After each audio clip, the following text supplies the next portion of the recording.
The reason why you need the death penalty is because 2024 is the most stupid year in the freaking history of the world. In the history of the world, this is the worst, most stupid year. Well, no. I would say 2020 through 2024 are the most stupid years in the world. Anything that's done in these last 4 years needs to be undone. Needs to be undone when the world wakes up a little bit, and we can add plantation back to the word, the Rhode Island state official name, and we can call Plymouth Plantation that again. Right, because it was not the Pentaxac whatever that matters about the Plymouth. If it was just, this goes right into what I want to talk about, because there's a stupid freaking Indian thing happening right now. Joe Biden has apologized for the Indian broad schools. What are they called? Residential schools. Residential schools from the 1800s through still currently there's a couple apparently. So. But really, the time was like from the 1800s into like the mid 20th century. Right. Probably. So these schools were a lot of times the government either facilitated or ran a few, but usually they facilitated them by paying like religious groups who were doing it as a charity project. Exactly. And so what they did was encourage parents to send their kids to these schools so that the kids could learn how to be Western Americans and thrive in the country. Yeah, teach them English. Teach them other stuff they would need because they were living in abject poverty on reservations. Now, many parents said, okay, here you go, have the kid. Sometimes the government snatched the kid because of the squalid conditions or because of whatever was happening there. And sometimes they just said it's compulsory. Mm-hmm. But there are many Indian accounts of loving these little schools. Now, apparently, if you read the narrative has to be that the whites took the kids and were mean and vicious, and that's it, and then they were terrible and awful. Oh, and as part of the statement, they're like, this constitutes genocide under the UN, blah, blah, blah, like taking children forcibly from their homes. Of course, I mean, the 1800s were a tough time. There were, like, parents sending their kids overseas into indentured servitude and stuff like that. Like, as far as it went, sending them to some kind of... Christian charity project where they're going to teach them to read and write and do stuff is probably not the worst thing that could happen to your kid. Well, right. And the big thing about these is they're trying, it's not enough for them to say like, okay, they took these kids from their homes and like tried to take away their culture from them, because they know that that's like not really going to impress anybody. Mm-hmm. But they have to pretend like these schools were literally genociding children instead of just the sort of like ephemeral cultural genocide. So and we've seen this happen in Canada. This has been completely debunked in Canada.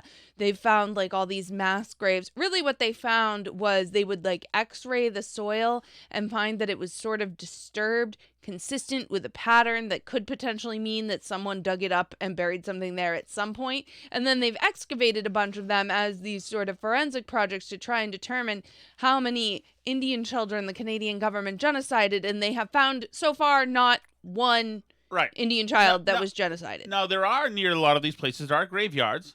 And there was a lot of death happening back then. Tuberculosis, some other things were happening back then. As a lot of death was happening to everybody back then, not just children in Indian residential schools. Of course. But in reading some of the accounts, it's like, okay, the Indians first were, some of the Indians and some of the, like, high-ranking, like, Indians were like, no way. And some of the settlers sat with them and said, if you do this, then you'll continue to get vouchers, or we'll give you more vouchers for this and that, etc. So, like kind of strong on them. By the way, the Indians had been conquered.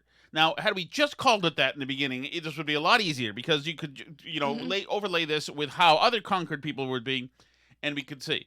But, of course, us being a bunch of weasels, we conquered them and then gave them contracts and then conquered them more and then gave them contracts and conquered them more, which we also did to each other constantly, which is why the con law is a thing in America, because people are a-holes, but that's fine.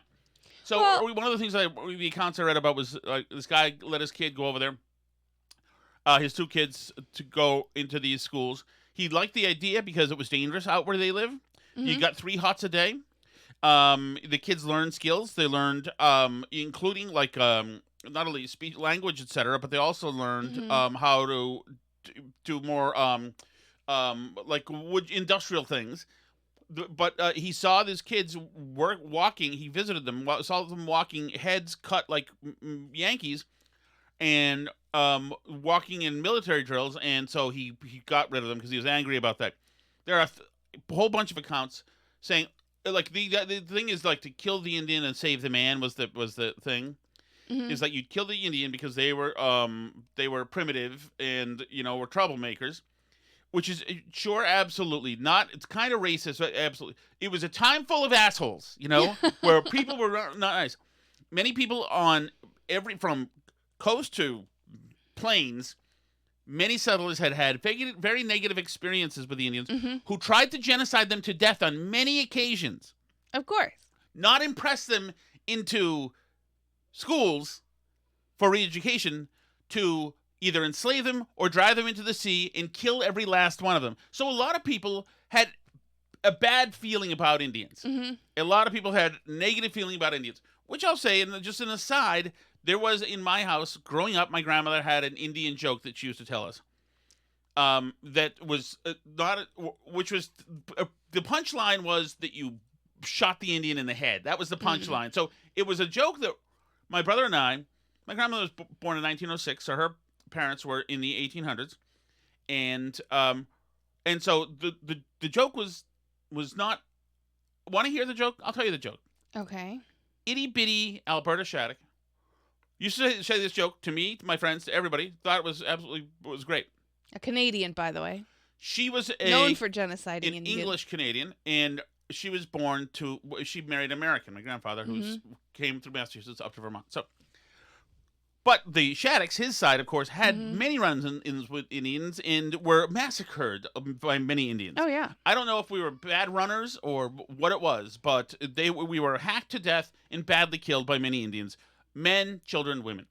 So that's neither here nor there. But what she used to tell us was this: is that the Indians used to come to the door to trade bread for money. So they'd come with a loaf of bread, and she said then she'd come back with a shotgun and shoot them dead. Not exactly, Borscht Belt. Maybe humor doesn't hold rimshot up. humor, but from the 19th century, right? Exactly. But like in the town next to them, there had been a bunch of settlers massacred. It had happened everywhere, so people felt more willing to have jokes where the Indian gets killed, and that's like, sorry, this is just culture. This is how it works. I get the feeling the Indians, if they had jokes, the white guy gets killed. Okay. Probably. Right. As a matter of fact, we found the book from the 1900 the joke book. Oh yeah. We found this joke book from the 1900. Like the first joke was like a racist, anti-Semitic joke. Oh yeah, it's like Cohen and Bernstein are walking down the street, miserly holding on to their money, when O'Keefe drunkenly sidles up to them. It's like it was like really. So everybody was an a-hole, okay, but everybody also had much harder lives than we have now. So to look now, yeah, and to say, not only were people's lives harder, but the reality of residential schools was very complex, and many of the people running them had nothing but positive intentions by running the residential schools. And if you told them that hundreds of years later people would be apologizing for this, that really was on their part, this was like the nice way to treat Indians, they'd be astonished, I'm sure, because this was like, at the time, this was considered a huge, great kindness that they were doing. They were trying to save these poor souls. Now, there are MFs around every corner, trying to do their own thing. But this is President Biden. My favorite is like when they're like, they used corporal punishment. I'm like, didn't all the schools in the 19th century use corporal punishment like all the time? President Biden to apologize for a 150-year Indian boarding school policy. Now, remember, he brought in Deb Haaland, who seemingly is part terrorist, she dresses as an Indian. It's funny when these people who were like in the 1970s wearing bell bottoms went to university in the 80s, 90s, and wear standard Indian garb. It's like she's dressed like she's from 1860. My people were also around in 1860, but I'd never wear like a derby cap. You were obviously genocided. It's so interesting. And this Deb Haaland is the one who said, like, I'm running the marathon, the Boston Marathon, because I'm walking in indigenous peoples. It's all this BS stuff.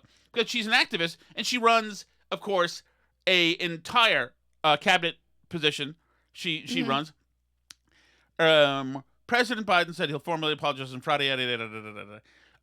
Interior Secretary Deb Haaland launched an investigation into boarding school system shortly after she became the first Native American to lead the agency. You hire an activist a-hole, and they're going to do activist a-hole stuff. Right. Is there anything else you could be doing at all? I'm pretty sure the Department of Interior has more stuff to do than that. Yeah, I think of forest fires and things like that. She said, I would never have guessed in a million years that something like this would happen. Haaland, member of the Pueblo and Laguina, told the AP, it's a big deal to me. Well, she had never guessed in a million years that something like this would happen. Meanwhile, she's a DEI hire, activist, and she goes in and does activist stuff. Right. I can't believe it. I never thought it would happen. My goodness. So this whole thing's a freaking... it's like it talks it's a total farce. She investigated the investigation she launched found that at least 18,000 children, some young as 4, were taken from their parents and forced to attend schools that sought to assimilate them into white society, while federal and state authorities sought to dispossess tribal nations of their land. Now, the 18,000 people, like I said, many of these Indians wanted them to have better lives, wanted them to do it. So they wanted them to have better lives, but still have the Indian stuff. Now, these kids, there are endless stories, if you look into this at all, about the kids immediately, and this is a pure American stuff, or maybe it's pure Indian stuff, but these kids would, behind the back of these proctors and professors or school teachers, would speak in their native language, would pull pranks and tricks that they were especially good at. These kids were very physical kids, etc., and managed to preserve this stuff. Now, eventually, I'm sure they became, now a lot of them are stockbrokers and have no idea that their great-great-great-grandfather was in any of these schools, etc. But assimilation is not a bad thing, okay? Had there been, if you take the... Well, I mean, like, Deb Haaland said her grandparents were in residential school. So, like, I mean... Yeah, right. But she's, of course, the credentialed class, who is now an upper-class person, right, who's heavily educated, and she's now going to go back in a time machine and suffer. Well, right, because, I mean, like, what else do we owe you? You're running a cabinet department in the United States government in the most powerful, wealthy country on earth. What other reparations do you need? Yes, I don't understand. As a passion project, you get to have these thousands of employees. This reminds me, too. Do you have the Tyler Perry cut that I just sent don't want to go quite minutes ago? I don't want to go quite yet. Another thing that they talk about is that, like, in the Great Depression, the roles surged because where else could you go to get taken care of with 3 square meals a day and heat, etc., and a place to live? You know, the rest of America was homeless, many people, and there was no guarantee. These people and by the way, program, and so they found solace there. Now, another thing you hear constantly is that the trauma from this is why, from this grabbing and throwing into boarding schools, is why so many Indians on reservations are drunk and drugged out and dying of these deaths of... And in poverty. And exactly. There is a huge, like, rape and missing women's crisis on reservations. Exactly. There's so much crime. It's a disaster. But if you look, there are, first of all, drug cartels focus on these people. They target them. And there are 1,000 other reasons why it's happening. Most of them due to government intervention. The reservations are the way they are now because the government stopped doing things like residential schools that were designed to actually lift people up and started, essentially like pouring welfare into these communities the same way they do in the inner cities. Yes. Only, like, in some ways even worse, or they got an earlier start on them a little bit on the reservations. But many of the massive problems with the reservations come from way government over intervention. I mean, this is not a situation where it's like these are truly independent places that are running their own affairs and doing stuff, and that's how they ended up in this position. This is all the goodwill of the good liberals in the good U.S. government trying to do nice things. It's a great point. And that's why you find in most conservative publications, when they write about this, they take the angle that this is the pernicious weaponization of the education state. Saying, hey, we're here to help you. No, thanks. We're here to help you. Right. Get in the wagon now. We're going to help you. And it also comes from a place of elitism and always has. Oh, totally. Always, you can be like us, so get in here. Well, you don't want to be like you can be like us, so get in here. So I both am angry at the Indians and the progressives who were trying to mess with Indians. But it is also just a great point that the American government has destroyed the Indian family just like they did with black families. Oh, totally. And they've totally disincentivized anybody to be around. You hear these stories and recollections of people who whose dads would just leave the house because they knew that the family's getting subsidized anyway. Didn't have to work. He could go use his money to get wasted, hook up with another chick, etc. Yeah. And so, of course, you're watering the weeds. And I'm not saying that they're lesser weeds, but there are weeds in every group of people. And so this is what you get. Or you can just say that the weeds are within one person there exists weeds and good things. And sure. if you encourage certain types of behaviors, you're going to get more of it. Yes. That's just a reality. If you incentivize this stuff, you do. It's been a long, hard learning curve with Johnson's Great Society and stuff, but I think the impacts are undeniable at this point. That every time the government comes in and tries to help a group of people, and the Native Americans really are the first one the government did that with. They said, you know what, we're going to give you special status and give you extra special stuff because we know we took your land. Oh yes, in the taking of the land, actually, it was really done so cleverly. It really is. It really is.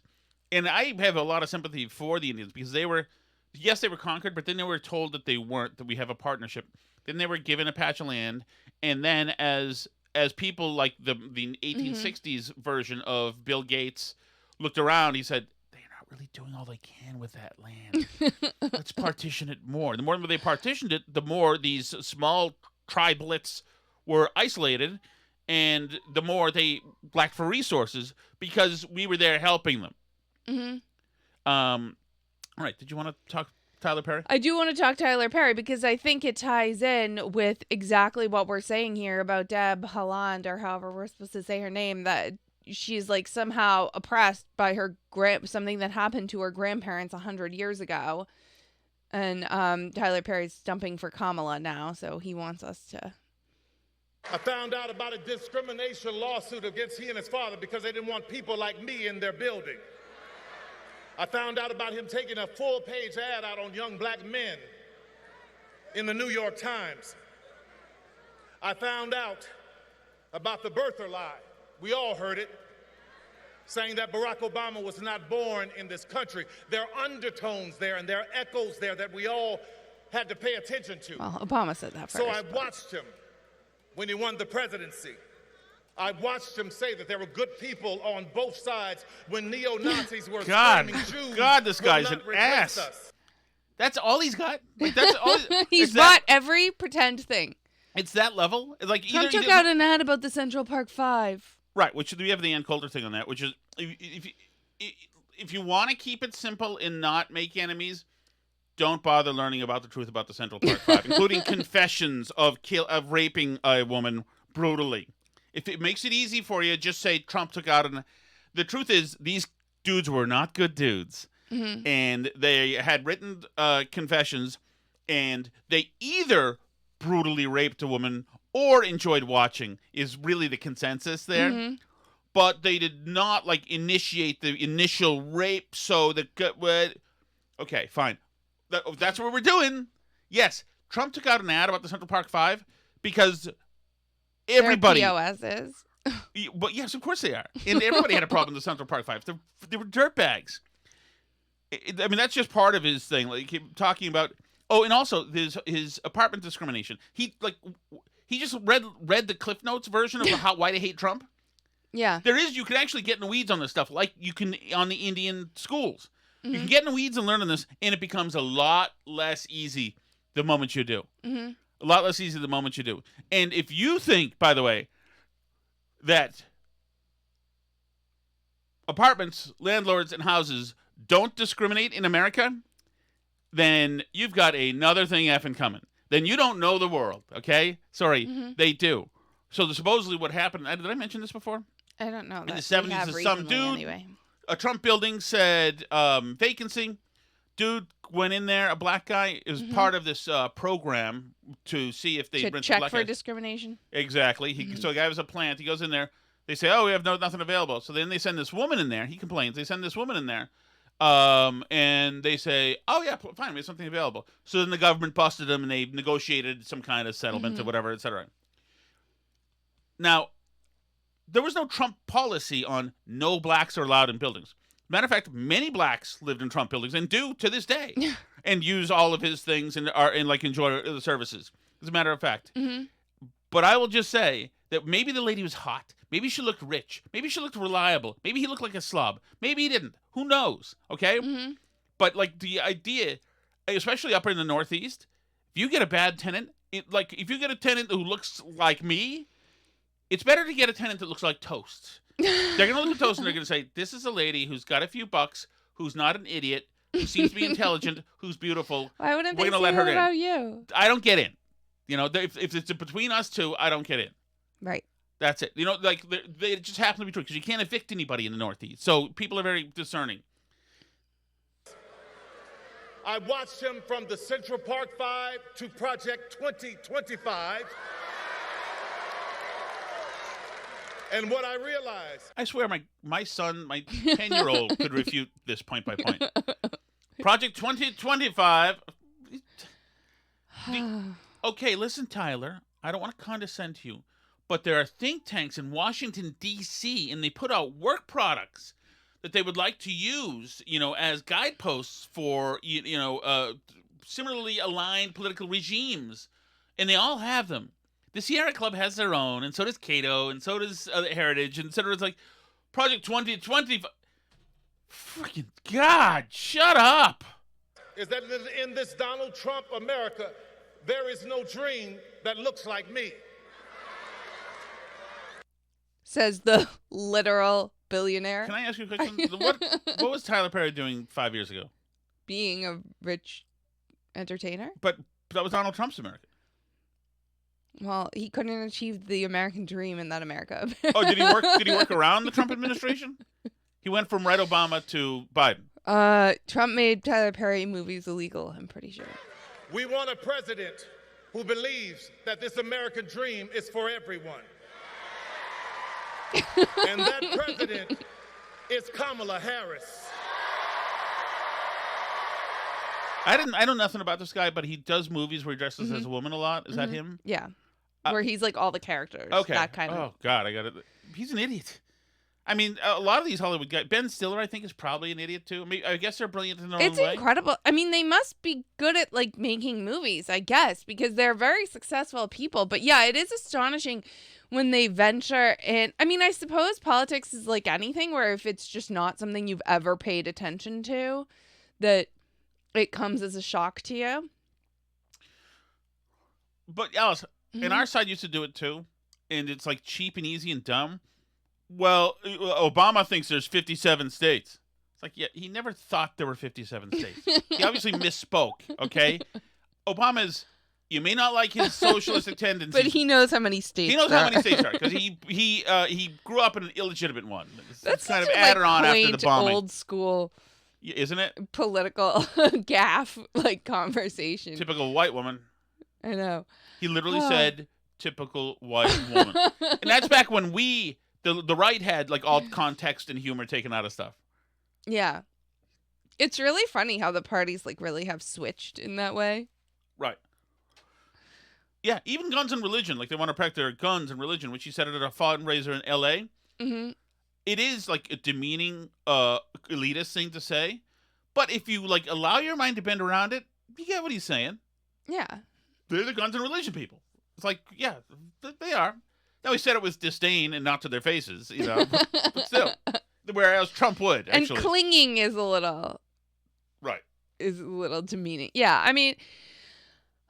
Yeah, that's like the old school kind of political issue that people used to have. There was one like that recently that I heard of that I thought like, oh, that's like what old times were like. But yeah, I don't know. This Trump Hitler stuff, that's where we are. We've reached like kind of political silly season where people are just like amped up and saying really loony things about the other side at this point. So like anybody who's hyperventilating about any of it too much, I can't really take it seriously. One thing that is true is that every media appearance that Kamala Harris does, she comes across as more of a dunce. It's historic. I can't believe it. I mean, I've been talking about Just it. It's not been out even- there all day, so I don't know if we play any, but it's amazing how empty she is. She's incapable of answering questions. Like literally, I don't think she can do it. No. She can't. At this point, her staff could have given her answers to some of these things. But she's like not capable of this. And you could feel it from the commentators afterwards, like Dana Bash and some of these people talking about it. And what did Dana Bash say? Like she didn't close the deal or something? Like it's embarrassing to these like journalists and commentators and people who are trying to make her be a thing. Right? They're like trying to make fetch happen. Yes. They're trying to make Coconut Pilled happen. They're trying to make Kamala Harris happen. But it's like she's really not doing the bare minimum effort to not make them look like idiots. No. I mean, you can tell even by the look on Anderson Cooper's face that he's smirking. That he's like, really? And Yeah. like we talked about that even when it was Oprah. And we were like, Oprah must be thinking, why am I not running for president? Like, I don't understand. And, you know, even these people like Tyler Perry and stuff, I think Tyler Perry might be smarter than Kamala Harris. Oh, hell yeah. He's done something. He's like created things. So I may not be quick to have the answer as soon as you ask it about a specific policy issue sometimes, because I'm going to want to research it. I'm going to want to study it. I'm kind of a nerd sometimes, I confess. And that would be interesting if she was like really knowledge deep, but she's not. Also, by the way, if you're the vice president of the United States of America and you previously served in the Senate and you previously served as the attorney general of the most populous state in the country, et cetera, like, shouldn't you already be like pretty aware of most of these issues? Yeah, they give you a package, right? I mean, like, isn't most Every of day this... you get a little packet of stuff about what's going on. Like, you should have been briefed on a lot of this stuff over the last few years. I don't think there's any... It's not like abortion is a new issue that just cropped up politically like this year, where people are talking about like when viability happens and what week and this stuff. And it's like, the reason I never answer any questions about any political issue, you've been talking about transgender prisoners for decades, and you're like going to come out here and tell us that you need to do more research before you can answer any policy questions? It's not just like some policy questions. It's literally every policy question she has no opinion or backbone on whatsoever. Considering you have been in the position of vice president for the past 4 years under the Biden administration, how can we expect you to deviate from the direction of that administration compared to your own? How can we differentiate your policy and your beliefs from that of Biden's? That's a great question, and thank you. Well, first of all, my administration will not be a continuation of the Biden administration. I bring to this role my own ideas and my own experience. I represent a new generation of leadership on a number of issues and believe that we have to actually take new approaches. For example, what we talked about in terms of housing. My experience that leads to that priority includes what I did to take on the big banks around the foreclosure crisis when I brought billions of dollars to homeowners that were the subject of predatory lending. I know. Wait, was that a help or a hindrance? That's precisely like the problem with the foreclosure crisis. Right. Is that she was forcing banks to give people loans. Right. Who couldn't afford the loans. It's I mean, people have probably heard it all about yeah, now. the other thing that was huge was the this Tucker TPUSA event, which, by the way, we have local news related to TPUSA. Did you bring up that at all earlier? Oh, no, I haven't. You saw this, right? Yeah. That our friend sent to us? Yeah, somebody's in trouble for having a TPUSA thing. It's not even really like a TPUSA thing. This is incredible. This is from Ipswich, Massachusetts. This is from the Ipswich local news. Ipswich principal disbands student group after discovering ties to Turning Point USA. Which, of course, Turning Point USA, this is Charlie Kirk's group. This is like the most bland like student conservative group. Well, right. It's like not an edgy group. They're like, big government sucks. I think I have a TPUSA sticker on my laptop that says big government sucks and like taxation is theft. They're like doing the cheesy, like, lower taxes type of conservatism. But in Ipswich, Mass, high school principal Jonathan Mitchell has disbanded the student-led Free Market Society after learning the group is affiliated with conservative political organization Turning Point USA. Mitchell described TPUSA as an extreme organization that has values that are contrary to what we try to teach kids at the high school about respecting the democratic process. According to Mitchell, he was unfamiliar with the organization until TPUSA signs started to magically appear around the school, and a concerned citizen reached out to him, following a Free Market Society press release that was published on the local news website last week. I did a little bit of research, and I saw that TPUSA's leader, Charlie Kirk, sent 80 buses to the January 6th uprising, riot, insurrection, whatever you want to call it, Mitchell said. Has Charlie Kirk ever been in trouble for anything related to January 6th? I don't think so. I don't think he did anything wrong with regard to January 6th. A lot of his people, head wouldn't fit through the door. A lot of people went to the like speech and rally part of January 6th and were nowhere near the Capitol at all. You had to be dormant in January 6th. You weren't allowed freedom of protest or speech or anything on January 6th. Mm-hmm.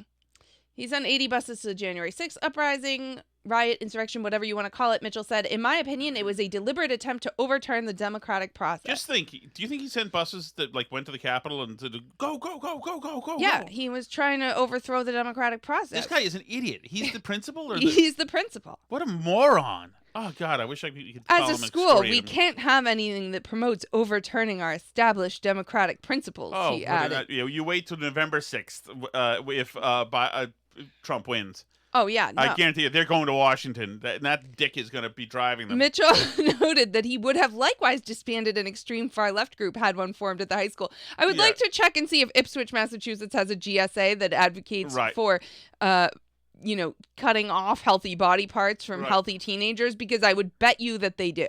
Right. That's not dangerous, though. That's affirming, Alice. It's inclusive. Okay, sorry. Do they do Halloween? Probably not. They've reimagined or. Then it talks about like TPUSA. It's a coalition partner with the Heritage Foundation. Oh, 2025. And then here it goes here. Other conservative groups think TPUSA goes too far. Kimberly Begg is the vice president of Young Americans Foundation, a group of young conservatives founded by noted right-wing icon William F. Buckley Jr. Begg wrote in a memo that they had compiled information from public sources outlining the lack of integrity, honesty, experience, and judgment of this growing organization, TPUSA. The memo went on to allege that TPUSA exaggerates attendance at its events, boosting numbers. Oh, that is dangerous. With racists Nobody does that. And Nazi sympathizers. Yeah, Ipswich High football games, I guarantee you, they lowball the attendance. Dan Kelly, the chair of the Ipswich Republican Town Committee, serves as the advisor to the high school's Republican Club. According to Kelly, the students who started the Free Market Society approached him and asked that he advise their group as well, and he accepted. Their goal was a fearless pursuit of the truth in a civil way where everyone will be welcome, Kelly said. I was so tremendously impressed with their intellect, their maturity, and their robust desire to have debate and discussion. Kelly said he did not learn about the group's affiliation with TPUSA until the day before he attended their first meeting, adding he understands Mitchell's concerns. I'm not going to defend Turning Point USA. I have nothing to do with Turning Point USA. I am not affiliated with it. He said these students found these Turning Point materials on their own. So at this point, I'm not even clear if they're affiliated with Turning Point USA or if they just used some Turning Point USA posters that they made in doing their stuff. However, Kelly alleged that Mitchell told the Free Market Society leadership that the TPUSA is a white supremacist organization, which Kelly said, I don't think is true. I think that's a scurrilous attack, he said. Wow, you think? You think that's a scurrilous attack? What makes you think that it might be a scurrilous attack? It's a white supremacist organization. Jesus Christ. God, Ipswich blows. Isn't that where, yeah, 1,000 ways to bleep you back? Wasn't he from Ipswich or Gloucester? He's from the mean streets of Gloucester, Massachusetts. Okay. Yes. TPUSA gives groups materials, but anyway. Like groups do for youth groups. Yeah. That's right. I'm sorry there's no genderqueer happening there. But if it was TPUS gay, I think they'd be absolutely for it. I think, I don't know if anyone has sent this whole thing to Charlie Kirk yet, but somebody should for sure. All right, Allison, are you ready? I am ready. Okay, here we go. Great job in your spots, Alice. You got some feedback. Oh, really? Mm-hmm. Who said that? The guy who says great job in spots. Oh.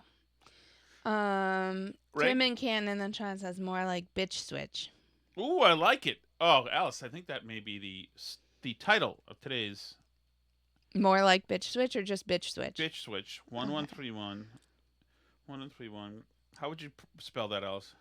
He spelled it B-I-T. No, how would you spell it? I think I would spell it like he spelled it. B-I-T? Actually, maybe not quite. He spelled it B-I-T-C-H-S-W-I-T-C-H, but I would probably leave off the second T. B-I-T-C-H-S-W-I-C-H. Hyphen? No. S-W-I-C-H. Yeah. Bitchswich. So he was doing like light switch, but you do Bitchswich. That's how the town is spelled, so I think that makes the most sense. All right, so we have 154 messages here, and I get the feeling they're all due to a civil war happening. So amongst the Steves, we'll see. the We may have to not. inter-Steve chat violence. Yes, my son is babysitting, so if he cracks out there, we may have to Yeah, cut it short. he may approach the door with a baby soon. So. Okay, here we go. Oh, ooh, Alice, guess who the first one is? Steve? No. From Charlie okay. from Bitchswich. Oh. Here we go. Hey, Tom and Alice. Hey, Charlie. This message is for Steve in Gloucester. There we go. Steve, I was on your side, man. I thought you were, couldn't understand why everybody was picking on you. I didn't get it. I think you're probably a decent guy. But, man, you're leaving these messages for Steve in Merrimack, and it's just, it's not working. As far as Steve from Merrimack goes, bravo, my friend. Stick with the Ferber method. Eventually, the other Steve will probably just tucker himself out and go away. I'm not sure if that's going to happen, but hey, you're trying. It's a good idea. I think we should just maybe get together, have a live stream, hug it out, have a couple of cocktails, and put the whole Steve on Steve thing to bed. Ooh, there we Thanks. go. Not a bad. It's not the Cape Ann Wars, Alice. That it's fractured. Now I don't know that Merrimack is part of Cape Ann. No, Steve. But Gloucester and Ipswich are right next to each other, aren't they? Essentially, pretty much. I think so. Aren't they? Yeah, I think so. Yeah, they are right. Ipswich, Salem, Beverly, Ipswich, Gloucester, Rockport. No, Ipswich is near us too. I'm not even sure. Ipswich is like Rowley. Oh, that seems a bit high for us. Okay. Essex is in between. By the way, Charlie, you have probably made yourself eligible for Volume 6 of Steve's tirade. Just so you know it's coming. Damn, there's a lot of messages. Oh, here we go. I've been as well. Here we go. Volume 4 of the Steve from Merrimack Chat Review has me wondering why Tom and Alice continue to enable this fountain of misinformation. On Tuesday's show, he said that Kamala Harris probably finished last in her class. But any research will show that Kamala Harris, despite being not that great of a politician, was actually really good at school and education, and she had a lot of awards, and she did a lot of good things while she was in college. So what's happened here is Steve is taking a heel turn. He is now... Right, he's decided to be a Democrat. He's a black hat now. He's a bad guy. And I don't know why that wasn't fact-checked or didn't get the standard Alice, I'm not sure that's true, line that she gives to others who leave messages on the chat. Tom also sometimes will say, I don't know if that's believable, but with the gatekeeper of the chat, you let it slide. Indeed. I don't know. The rules must be different for him, I guess. And also... Well, no, I should say that, there is not enough time. We obviously, as Alice is holding the baby, there is just not enough time to curate and have Daniel Dale take a look-see at all the chat messages. For instance, Steve, Volume 4 here is 2 minutes and 33 seconds. That is a lot to parse through. It's the longest one today, but there is also a couple of... Jesus. There's a bunch. This is really... We should almost just... This whole thing, I think, is a Donnybrook. It was severe criticism by Diarrhea Mouth. Who's that? When it comes to Mark Cuban. But does he realize that Mark Cuban is an established businessman in the state of Texas, which is Republican red? And he has started so many small businesses with entrepreneurs, many of whom are Republican. He owns the Dallas Mavericks, which have fans that are both Republican Alice, who's your favorite Mavs player? Ben Kleinberg. and Democrat.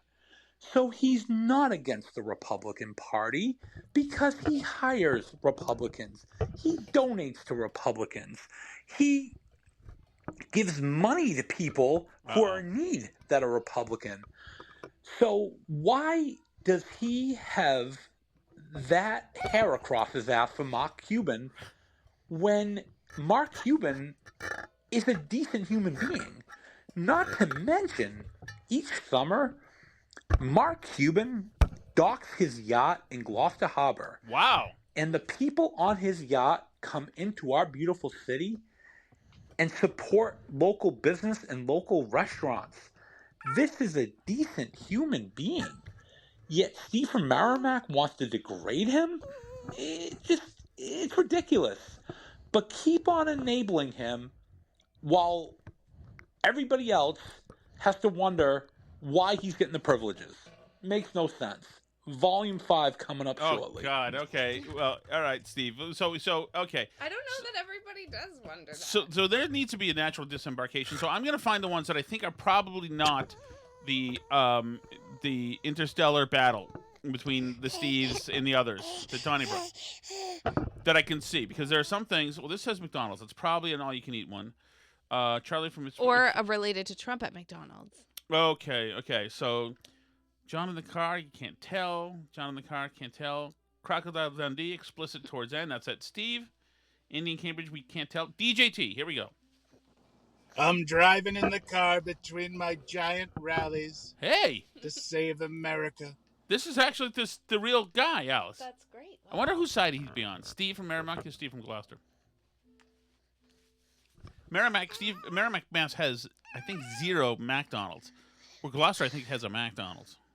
And I just wanted to leave a message for Tommy Boy. We call him Tommy Boy. He looks like Chris Farley. What? God damn it, I don't like that. I told you, Alice, just the other day that I dressed as Dwight Schrute in this party, huge Halloween party in 2006, and everybody thought I was Farley. It's very hurtful. Sorry. And sexy Alice. Alice, did you know that Arnold Palmer, Forrest Tucker, and Milton Berle all shared a similar trait? And it wasn't a good golf swing. I'll just leave it at that. Do you know what that trait is, Alice? I don't know what he's Take a guess what the trait is. Take a guess. Anyway, my favorite German generals. One has to be Reich Marshal Erwin Rommel, the Desert Fox. It's because of him that we couldn't take Normandy as easily as we should have. And you know me, I love a guy who can build a good border wall. Ooh, nicely done. I don't know who the DJT is here, but this is fantastic. I think, wasn't Rommel away, though? Wasn't he, like, on vacay or way up north? So I think he did drop the ball. And the other one is Open Gruppenführer, Jürgen Piper. He was in the SS. He murdered women and children as he advanced through a lot of the countries. Wound up killing American prisoners as well. Oh, Malmedy. You ever heard of Malmedy, Alice? I knew a guy who was right up, who came into Entercom 20 years ago, and we talked about like the Iraq War and etc. And I said, I can't believe like they shot a bunch of American troops like who were unarmed. It was something that was happening at the beginning. It might have been really early, and I was like, and I just got to talking to him, and he said, it happens in war. This is a World War II guy. And he said, look up Malmedy. Ever heard of Malmedy? And I said, no. So I looked it up. And it's a bunch of American like engineering troops were taken prisoner by the Germans as the advance was making its way towards the Battle of the Bulge. And they just shot them execution style. The Germans shot the Americans.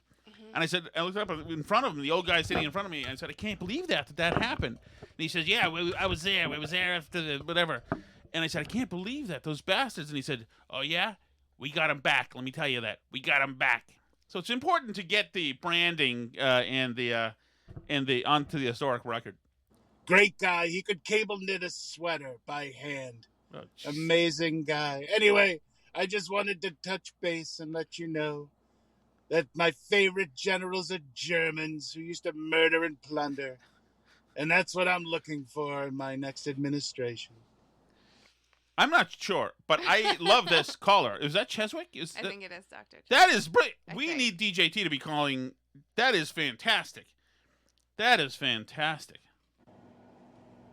Hi, Steve from Merrimack. Hey, Steve. Man, just when I'm feeling good about Trump's chances, just when I'm like, floating on air thinking about election night, along comes Alice Podhoretz to just harsh my mellow.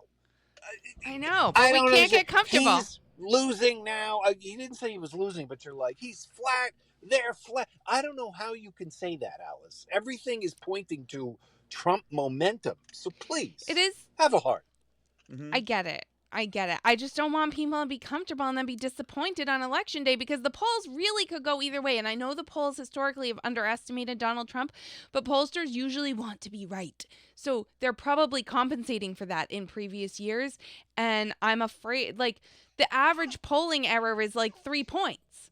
So if it's off 3 points in either direction, then it's a blowout in and either Harry direction. Ensign scared me yesterday. He was like, all Kamala has to do is get Pennsylvania, Wisconsin, and Michigan, and it's over. It's like, and she's like there. Yeah, Trump needs to win like everything. Yeah, he can lose Nevada, but he actually kind of looks good in Nevada right now. But if she wins Pennsylvania, Wisconsin, and Michigan, that's going to be a tough haul. Right. Pennsylvania is obviously the closest one, which is why the Josh Shapiro thing was such a dumb decision on her part. I hope it turns out to be.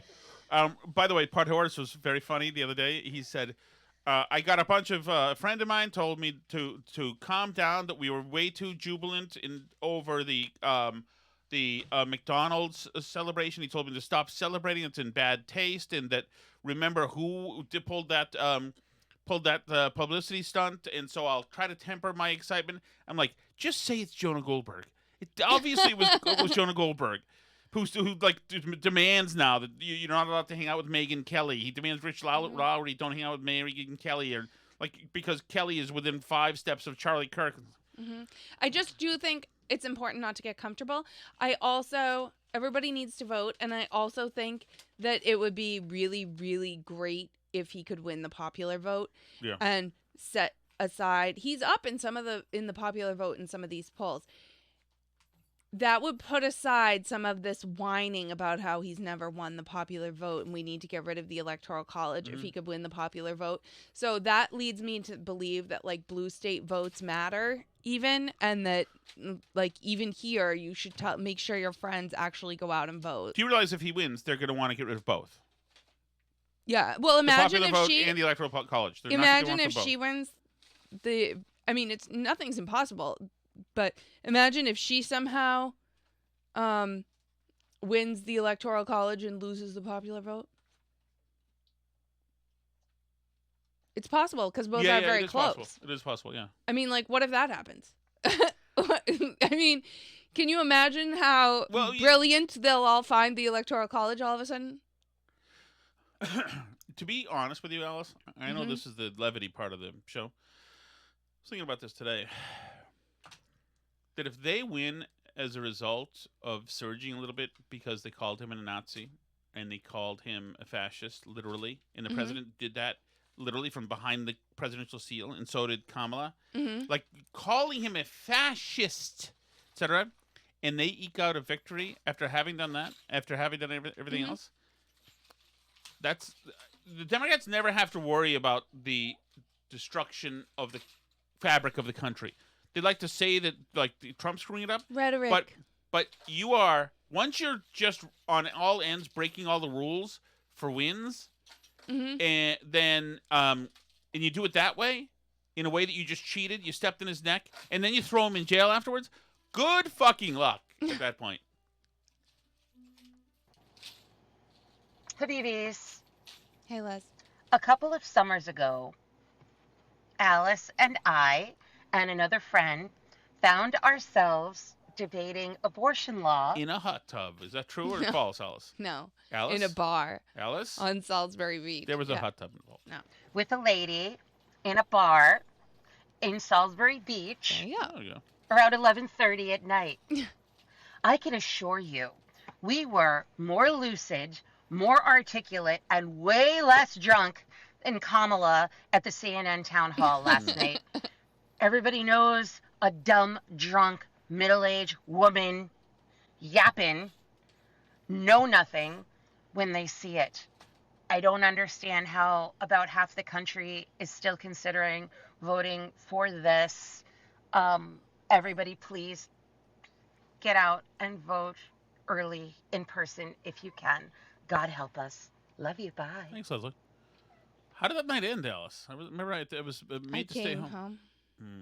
That's how it ended. Mm-hmm. So, McDonald's is in the news. That was the second job I had, like right out of high school.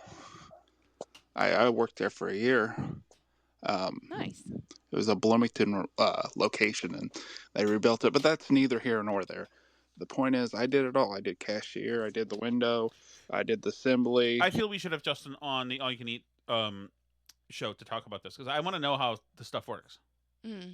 Thoughts? I like it. Justin, I'm going to preserve the rest of this for the All You Can Eat show. Is that okay? Alice, or Yeah, that's okay. But I do want to know. I could talk about this all day. When I think of Charles Nelson Riley, the thing that comes to me is Match Game. Of course. And Lidsville. And he was in this animated movie by Don Bluth, who did the Fievel movies. Hey, Fievel Mouskowitz? An American Tail? It was called Rockadoodle. He was a voice in. Huh. Chanticleer. He had to crow for the sun to come up. Justin, you're like 20 years younger than me. There's no way you know anything about him. I don't. When people keep mentioning Charles Nelson Riley on the show, that must be what Kamala Harris feels like all the time when people ask her policy questions. That's the feeling that happens in my brain when people bring that up. So, all right. How much do you want to keep going, Alice? Okay. Well, okay. We guess we'll just keep going. Keep going. If you want to leave, now could be a time. But I'm going to stick around and listen to this. Hold on. Hey guys, Pussy Paul in the car. Hey Paul. I pay my taxes. Thank you. Wow. On the defensive. Steve got people back in their heels. Uh-oh. Hey guys, Pussy Paul in the car. Volume 2, I suppose. I hadn't ever been to DJT's website either, so after looking at Kamala's, I went to his. And if you guys haven't done it, or your listeners haven't, holy smokes, you got to go take a peek. What's happening over there? Kamala's section on immigration is maybe 6 sentences. Trump's got 6 or 7 steps. He covers more in 3 sentences than she does in a few paragraphs. So just thought that'd be a little add-on to what I was saying before. Thanks, guys. Pussy Paul in the car, out. Oh, my goodness. Hey guys, John the car. Hey, John. Tom, I just want to be totally forthcoming. Yes. And I also didn't want Paul in the car from catching any shrapnel. Oh, no. Hold on. It was me who called and mentioned Steve's. Hold on. Oh, not paying taxes. I see. Hold on. Hold on. Hold on. Oh, just fucking. Okay. What can I do? You can do nothing. It's the USB. Okay. You happy now? Not you, Alice. Okay. I'm happy. Everything's fine. Okay. We're going to do USB stuff. We're not gonna rush. Here we go. Okay. Everybody's fine. Stay right there. Stay right there. Okay, here we go. John in the car, here we go. Any shrapnel from Vito Spatafor. Okay. But it was me who called and mentioned Steve's non-payment of tax. alleged tax issue. I see. Again, I was merely reporting the story that I heard on KMS, and I made no real allegations. But it wasn't Paul; it was John in the car. There we go. Like John Trump, who would probably say something like, "We call him Stu-Nod Steve. I like He's a loser. Stu-Nod Steve." I think the chat should be all done in Trump language. Home to mommy. Home to mommy. All right, thank you. Thank you so much. Appreciate that, John. All right, Alice, ready? I'm ready. Hey, Tom and Alice, Andy in Cambridge, hey, Andy. 5 minutes east of the Phoenix Landing. And I think Dr. Cheswick's elusive Weird Al Yankovic song about Charles Nelson Riley might in fact be Serrated Edge from the Dead Milkmen off the Big Lizard in My Backyard album. It's family. Alice, what's your favorite Dead Milkmen song?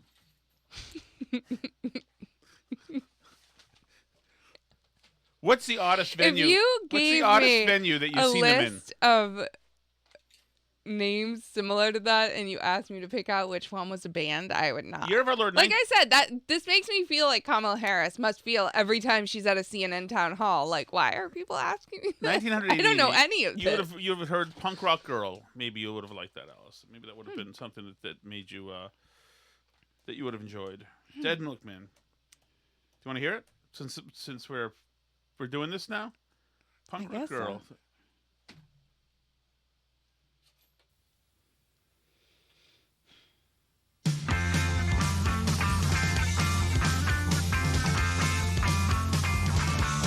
This is I'm pretty sure this is from the 80s, but it sounds like it's kind of punk that they should have waited till the 90s. They would have been huge.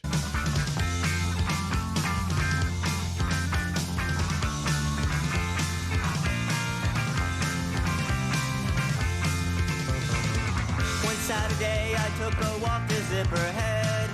I met a girl there and she almost knocked me dead. Oh, girl, please look at me. What do you see? Let's travel around the world. Just you and me, Punk Rock Girl. Not a bad song, right? I like it. It's good. Never heard it before. Do you have a bell? She looked at me and smiled and said she did not know. Punk Rock Girl, give me a chance. Let's go slam dance to a dress like Minnie Pearl. Just you and me, Punk Rock Girl. It actually, if they waited till 92 to put this out, they would have been huge. It actually sounds like Cartman singing. Doesn't it? It has some 70s kind of qualities too. Okay, I do have Cartman. What? Stop. You don't. It doesn't. I tapped her on the shoulder and said, "Do you have a bell?" She looked at me and smiled and said, "She Cartman. did not know." Oh, girl, give me a chance. He is Cartman. You know, do you have Cartman? Yeah. You have that? From what show is he from? South Park. Only show, so I'm only gonna try the first verse here, and it's going to be tinny because it's off the phone. Is that a bass? Oh!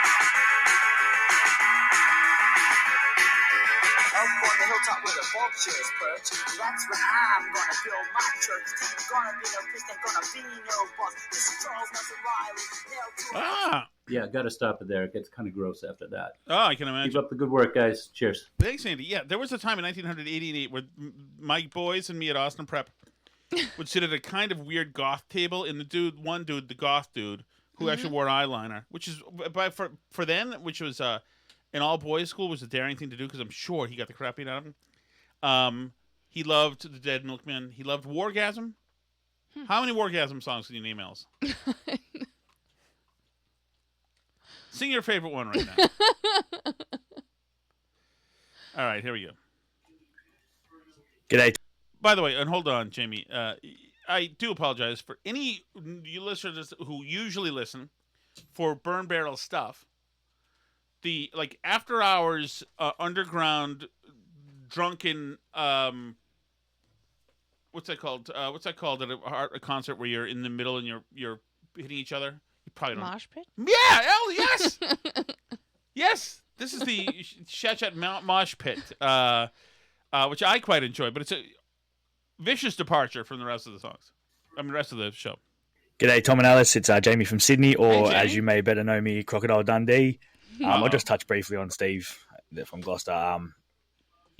Seems to have taken offence by me calling him a Democrat, but then goes on a long-winded rant towards Steve from Merrimack's chat, and almost like Kamala Harris when she's asked a very simple yes or no question, or very simple to answer question. And I mean, I think I speak for everyone when his message starts.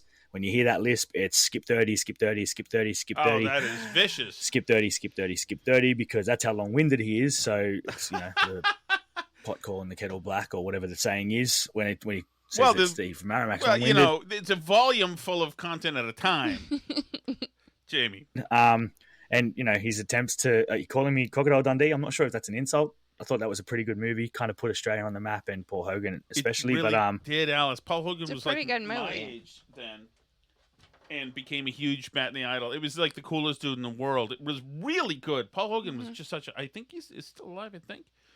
Just cool. Have you seen it, Alice? Yeah. Okay. Oh, you What's he got there? He's got... those are wipes to wipe computer screens. Oh, okay. What's the vibe over there? Like, I'm looking at putting a substantial wager on Kamala Harris to win the election, just purely as like a jinx bet to try and make Trump win. If I put the money on Kamala Harris, that way if she wins, the world's ruined. But hey, at least I've doubled my money, because she's like $2.10 odds. So for every dollar you spend, you get $2 back. Whereas Trump's like $1.30. So I feel like that's a good thing, but I don't really trust betting markets anymore, especially after 2016. But what's the vibe? Do you is it realistic that Trump's going to win, or should the rest of the world be worried? Because I'm really not sure from down here right now, because it's a bit unnerving that if she wins, everyone's fucked.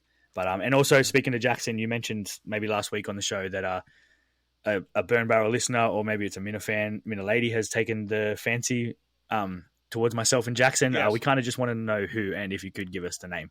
Loving the show, keep it up, especially this as we get closer to the elections. This show's just going to get even better and better. So if you could give us that name, that would be great. But yeah, keep it up, guys. Love the work. Thank See you. you later. Thank you. Well, let me start with the Trump thing. The latest polls today. The vibe is he's going to win. That's the vibe. Well, yeah, and the desperation of what they're doing on the other side is really a last-ditch effort. It's funny that she's saying, using the Hitler analogies, whatever, for Trump, et cetera, but because this really is a Hitler in the bunker, feels like, for them, that they're really throwing just desperation, I guess. It feels very desperate. The way that they're acting, it seems like, and the fact that they're having her do all these media hits when she's not good at them. And earlier she hid for the first month of the campaign and refused to be asked any questions. I do feel like the vibe right now is that Trump has momentum. I don't think people should be overconfident, because the Red Wave 2022 narrative, and the polls could be wrong. They could be wrong in Trump's favor, but they also could be wrong in her favor. And basically every swing state is 50-50.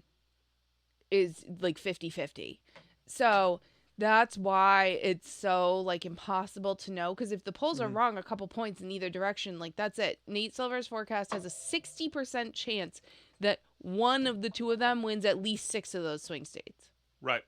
So, I mean, that's more likely than not. It's not going to be that close, really, in the Electoral College count.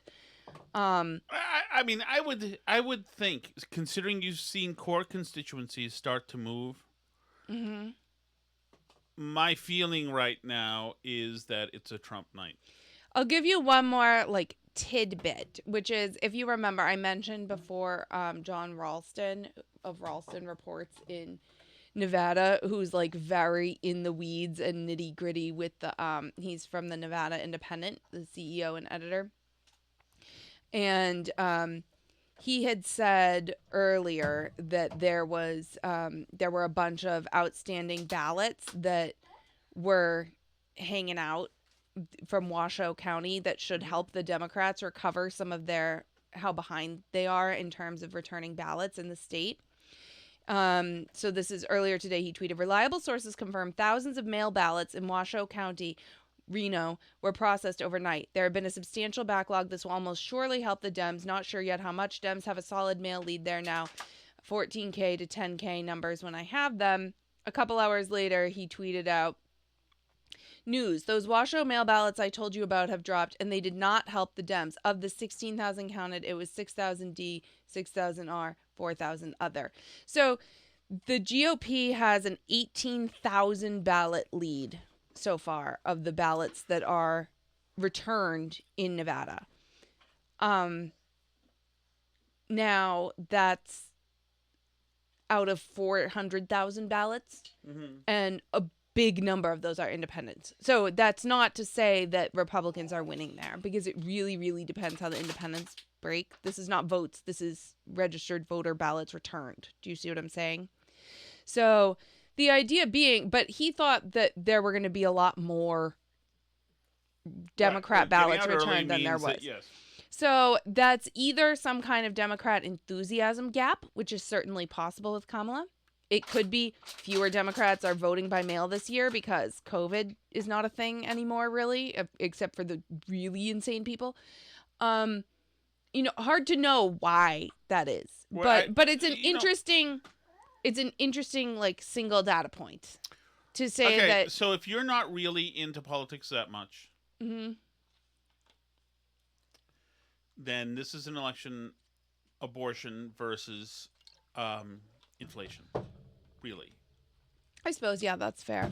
And immigration and right, crime. But for the Democrats, is immigration that huge? I mean, if you see those voters in, like, New York City Council meetings and stuff, right? Oh, yeah. Like Chicago, complaining about the cities taking all their stuff and giving it to migrants. Right. Then, if you're like an international viewer of American politics, despite what you're seeing, it is very easy in this country to get an abortion at any time. Really, it's pretty easy to get an abortion at any time. So, like, that's not really happening. I do know a lot of women, though, and it's funny because somebody was telling me about this, and then I saw a meme of exactly this that said, World War III sounds bad and all, but not compared to losing access to abortion. Like, there's a lot of women that actually vote this way, and somebody was telling me about an actual conversation they had that was like this, where a woman was saying, like, yeah, I do think Trump's better on all this other stuff, but, like, I just can't, the abortion access thing, blah, blah, blah, blah, blah. My friend who was telling me this story was like, wait, really, though? Like, you would rather have there be a nuclear war than, like, not be able to get an abortion. Yes. Like, something's, like, just a little off about that. There's some kind of, like, logical failure happening. Well, isn't the cultural thing about abortion here that it absolves you of everything that leads up to the abortion? Like, it absolves you of all the bad choices that were made to require you to want to do this. And, it's become, I mean, it's just a very good marketed business. It really is. Yeah. And as far as the chick who likes you, that was Leslie.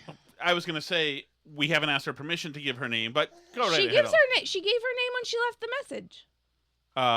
Yes. So there you go. So I would use when you come over, and before that, keep using your accent. Accents always work. Use your accent and tell Jackson to keep his consistent, because no chick here needs a guy who sounds like he's from Somerville. We got Love enough of Actually is true. Actually, chicks like accents. Is that a Love Actually thing? The thing with where he goes to the bar in Wisconsin.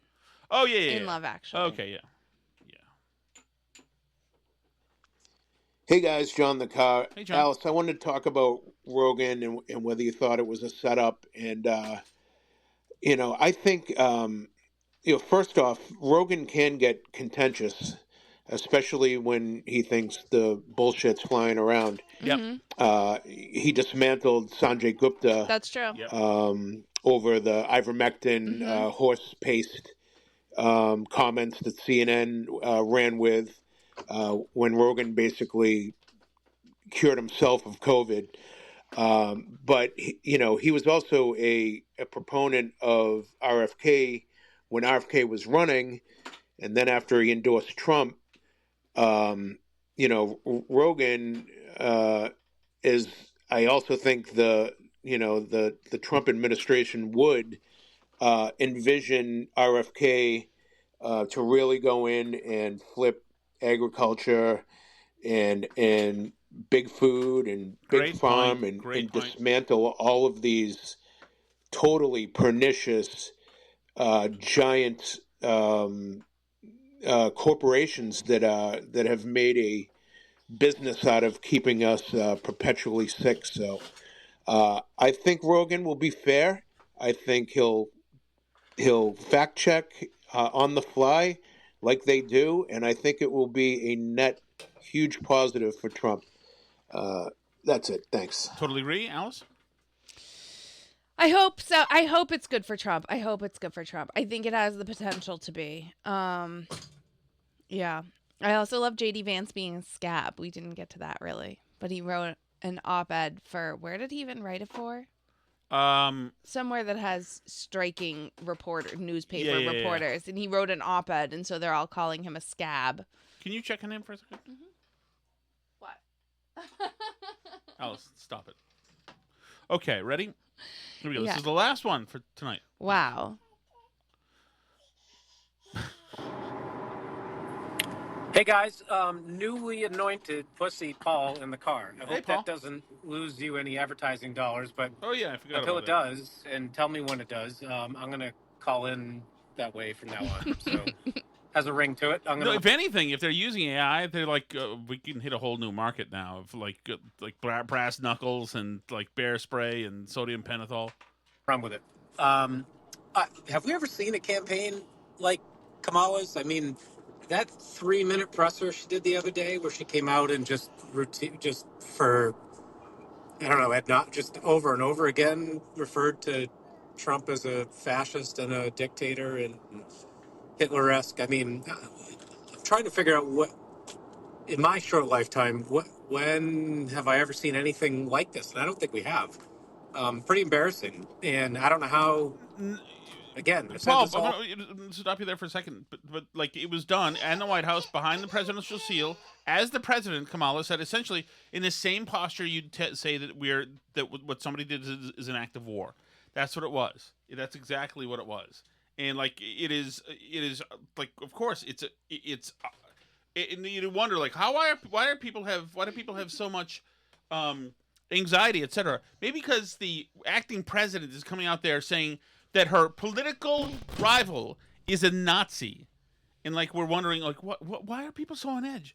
This is so, fuck the media, fuck the Democrats in this. Well, yeah, and then they run Barack Obama out there to other rallies, and he's saying, you know, when did America get so divided? And the person that he's stumping for is calling the other candidate Hitler.